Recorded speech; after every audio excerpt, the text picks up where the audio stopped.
അപ്പോൾ നമ്മൾ കെമിസ്ട്രിയുടെ ഏഴാമത്തെ ചാപ്റ്ററാണ് നോക്കിക്കൊണ്ടിരുന്നത് അല്ലേ. അപ്പോൾ ഇന്ന് ഈ വീഡിയോയിൽ നമ്മൾ കുറച്ച് വേർഡ്സ്, കുറച്ച് വാക്കുകളാണ് പരിചയപ്പെടുന്നത്. ഓക്കെ, അപ്പം വേറൊന്നും നിങ്ങളിപ്പോൾ ആലോചിക്കേണ്ട. ഈ വാക്കുകൾ എന്താ, ഈ വാക്കുകൾ കേൾക്കുമ്പോൾ മനസ്സിൽ വരേണ്ട കാര്യങ്ങൾ ഒന്ന് അറിയാൻ വേണ്ടിയിട്ടാണ്. ഓക്കെ, ആദ്യത്തെ വാക്കാണ് ഏകദിശാപ്രവർത്തനങ്ങൾ. ഏകദിശാപ്രവർത്തനങ്ങൾ എന്ന് പറഞ്ഞു കഴിഞ്ഞാൽ, അതായത് നമുക്കറിയാം ഒരു കെമിക്കൽ റിയാക്ഷൻ നടക്കുന്നു. ഒരു കെമിക്കൽ റിയാക്ഷൻ നടക്കുന്ന സമയത്ത് അവിടെ രണ്ടോ അതിലധികമോ പദാർത്ഥങ്ങൾ, എന്തോ ആയിക്കോട്ടെ, രണ്ടോ അതിലധികം മൂലകമോ സംയുക്തം എന്തോ ആയിക്കോട്ടെ, അത് ഒന്നിൽ കൂടുതൽ തമ്മിൽ പ്രവർത്തിച്ച് ഒരു രാസപ്രവർത്തനത്തിൽ ഏർപ്പെട്ട് ആണ് ഒരു ഉൽപ്പന്നം ഉണ്ടായിട്ട് മാറുന്നത് അല്ലേ.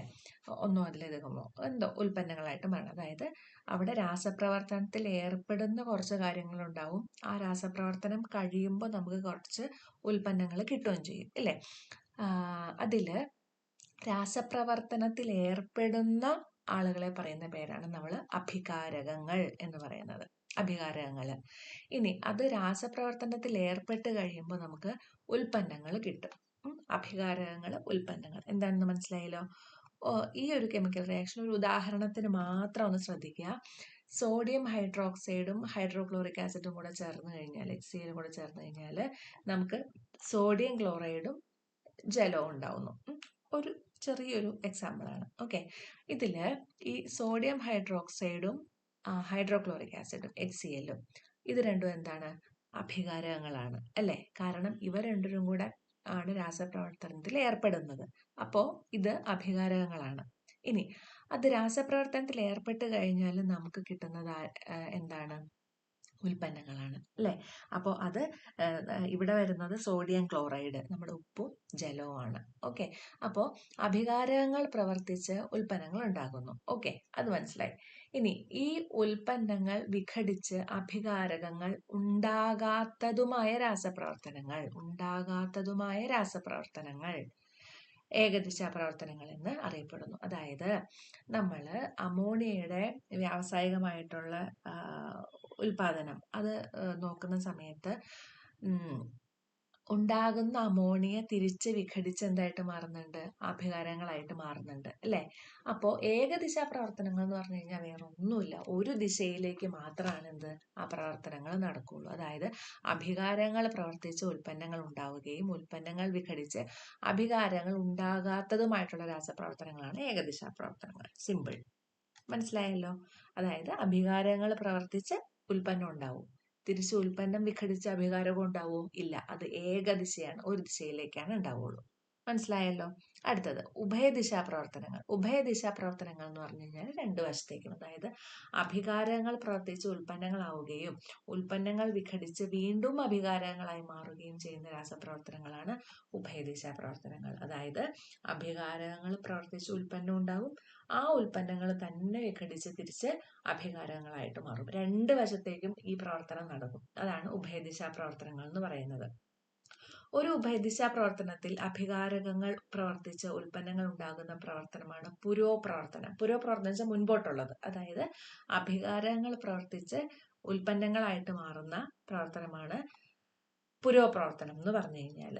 ഒരു ഉഭയദിശാ പ്രവർത്തനത്തിൽ ഉൽപ്പന്നങ്ങൾ വിഘടിച്ച് വീണ്ടും അഭികാരങ്ങളായിട്ട് മാറുന്ന പ്രവർത്തനമാണ് പശ്ചാത് പ്രവർത്തനം, ബാക്ക്വേർഡ് റിയാക്ഷൻ. അതായത് ഉൽപ്പന്നങ്ങൾ വിഘടിച്ച് തിരിച്ച് അഭികാരങ്ങളായിട്ട് മാറുകയാണ്, അതാണ് പശ്ചാത് പ്രവർത്തനം.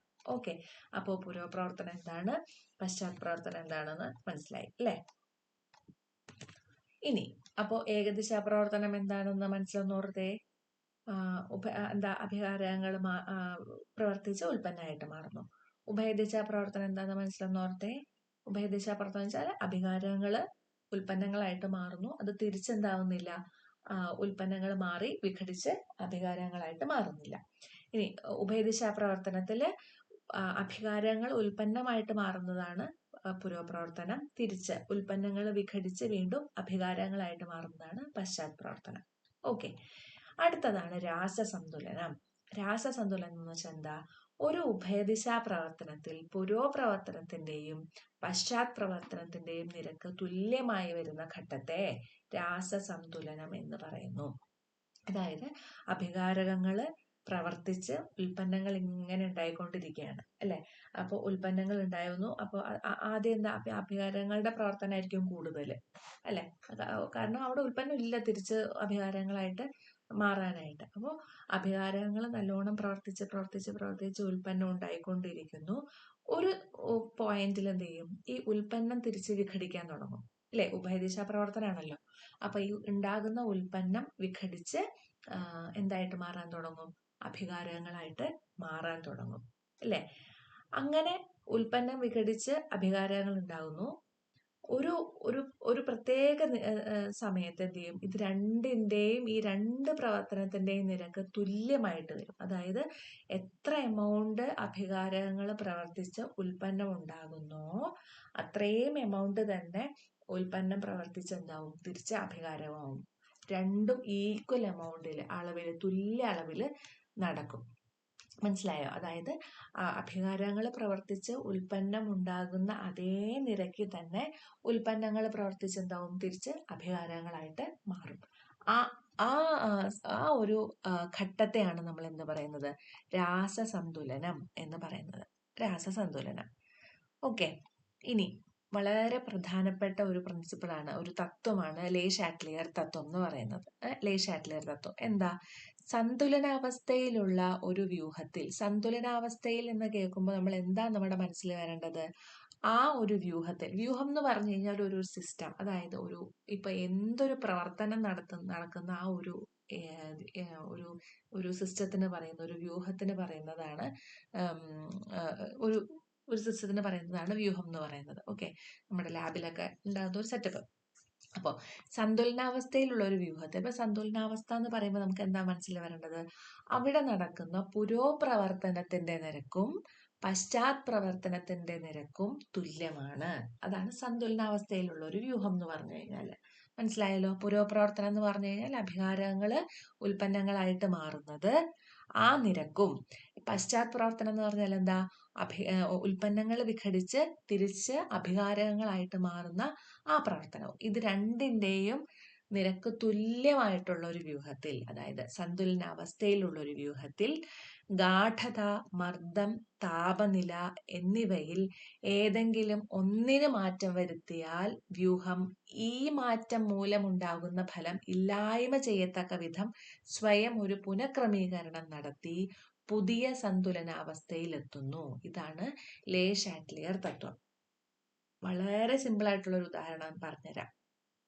നമ്മൾ എന്ത് ചെയ്യാണ്, നല്ല ചൂട് വെള്ളം ഒരു പാത്രത്തിലെടുത്ത് വയ്ക്കുന്നു, ചൂടുവെള്ളത്തിൽ. അപ്പൊ എന്താ, നമുക്കറിയാം ഈ ചൂടുവെള്ളത്തിന്റെ കുറച്ചു നേരം കഴിയുമ്പോൾ ഈ ചൂടുവെള്ളത്തിന്റെ ചൂട് ആദ്യത്തെ അത്ര തിളച്ച അത്ര ഉണ്ടാവോ? ഇല്ല, കുറയും അല്ലേ. കുറച്ചും കൂടെ കഴിഞ്ഞ് കഴിഞ്ഞാലോ വീണ്ടും കുറയും, കുറച്ചും കൂടെ കഴിഞ്ഞ് കഴിഞ്ഞാലോ പിന്നെയും കുറയും. അങ്ങനെ കുറഞ്ഞു കുറഞ്ഞു കുറഞ്ഞ് എന്താവും, നോർമൽ ടെമ്പറേച്ചർ ആവും അല്ലെ. നോർമൽ ടെമ്പറേച്ചർ ആവും.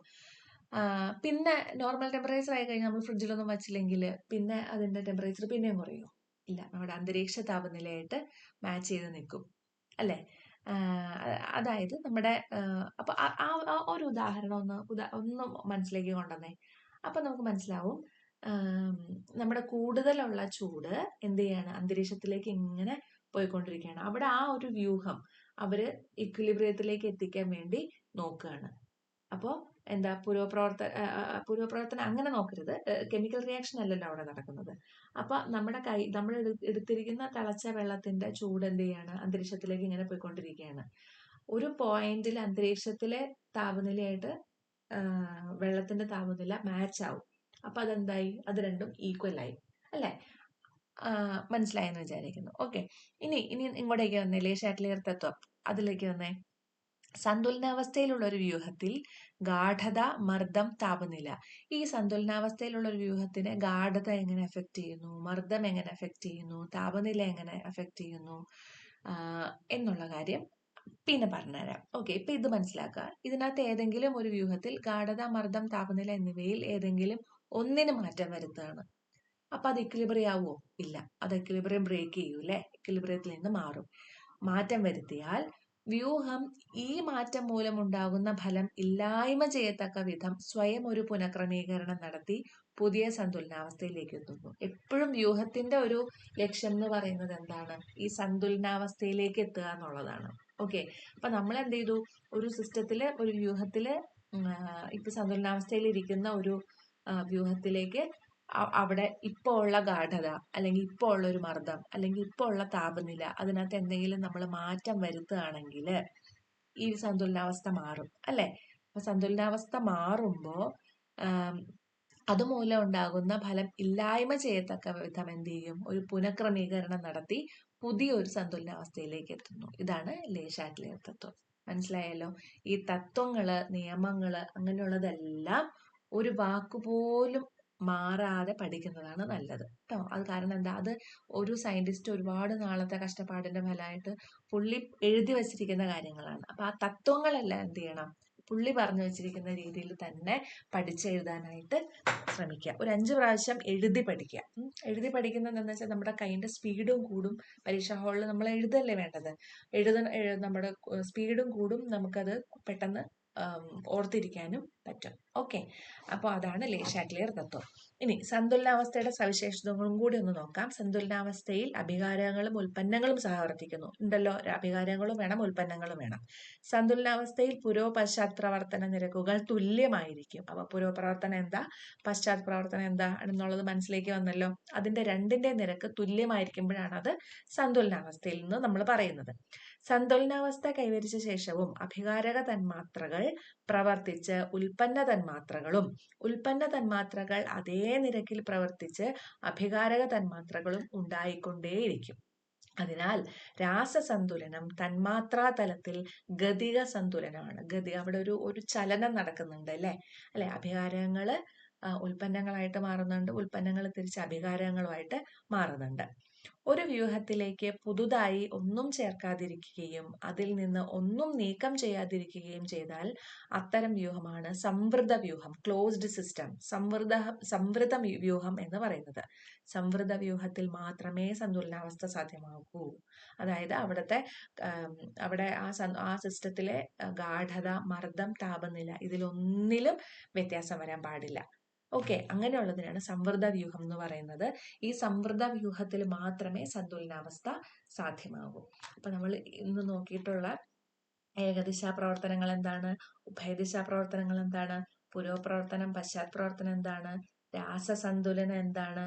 ലേ ഷാറ്റ്ലിയർ തത്വം എന്താണ്? സന്തുലനാവസ്ഥയുടെ സവിശേഷതകൾ, ചിലപ്പോൾ ട്രൂ ഓർ ഫോൾസ്, ശരിയേതാ തെറ്റേതാണോ, ഏതാന്നൊക്കെ ചോദിച്ചിട്ടുള്ള സ്റ്റേറ്റ്മെന്റുകളായിട്ട് പരീക്ഷയ്ക്ക് വരാം.